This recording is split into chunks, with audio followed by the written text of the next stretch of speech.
Добрый день, мои дорогие огородники. Самое плохое, что могло случиться с вашими огурцами, это если появился паутинный клещ. Паутинный клещ повреждает все – стебли, листья, плоды и цветы. С самого низа и до макушки оплетает своими паутинками, прокалывает ткани растений и высасывает из них все растительные соки, ничего не оставляя после себя. И клеточный сок в листьях уже не может восстановиться. Листья желтеют от нехватки питания, огурцы не растут и тоже желтеют.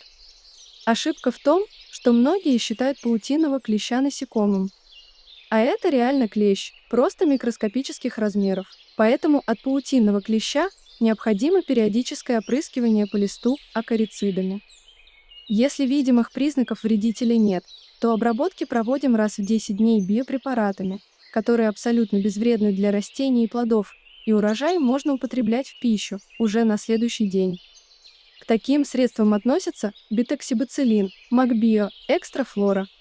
А при первых признаках появления вредителя надо обрабатывать и поврежденные растения, и остальные насаждения препаратами умеренного класса опасности, например, Мотрин Био, Фуфанон, Фитоверм.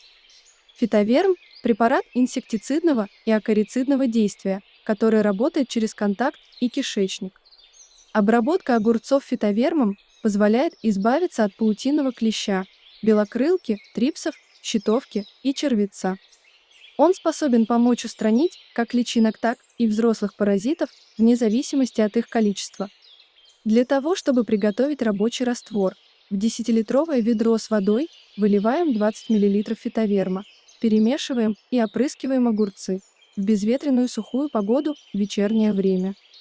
Полностью опрыскиваем все растение, и листья, и стебли. Но если паутинный клещ заразил уже ваши растения и уже начал развиваться на других кустиках, тогда надо только химические препараты, например, Залон. Залон – это проверенный препарат, контактно-кишечный инсектоакарицид широкого спектра действия, уничтожает множество вредителей. Проникая внутрь организма насекомого, он угнетает нервную систему, парализуя ее. Им можно опрыскивать во время цветения, защищает растения от вредителей в течение 2-3 недель. Если клещ еще не появился на огурцах или только появились первые признаки заражения, то можно обработать огурцы народными способами. Напоминаю, что применять их имеет смысл лишь на начальных стадиях заражения и в качестве профилактики. Одно из самых распространенных народных средств от паутинного клеща – это нашатырный спирт. Его знают практически все. Для приготовления раствора в ведро воды добавляем 100 мл или 100 грамм зеленого или дегтярного мыла, натертого на терку. Хорошо перемешиваем до полного растворения и вливаем 50 мл нашатырного спирта. Полученным раствором обильно опрыскиваем листья огурцов с обоих сторон, поскольку клещи в основном поселяются на внутренней стороне листа, а также опрыскиваем землю под кустами. Отличным средством борьбы от паутинного клеща и других вредителей является настой табачной пыли. Для получения настоя следует 400 граммов табачной пыли залить 10 литрами воды, накрыть крышкой и довести до кипения, но не кипятить, затем остудить, процедить и долить воду до верха ведра.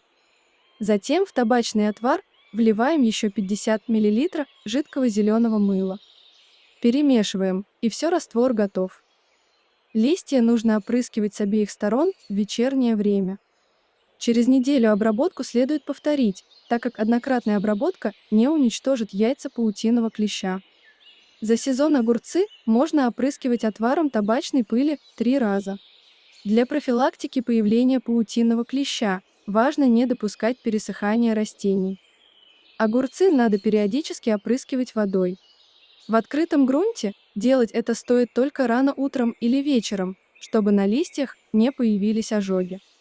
В теплице растения можно поливать даже днем. Рядом с огурцами также можно посадить несколько растений, запах которых отпугивает вредителя. К ним относятся кориандр, лук, бархатцы и календула.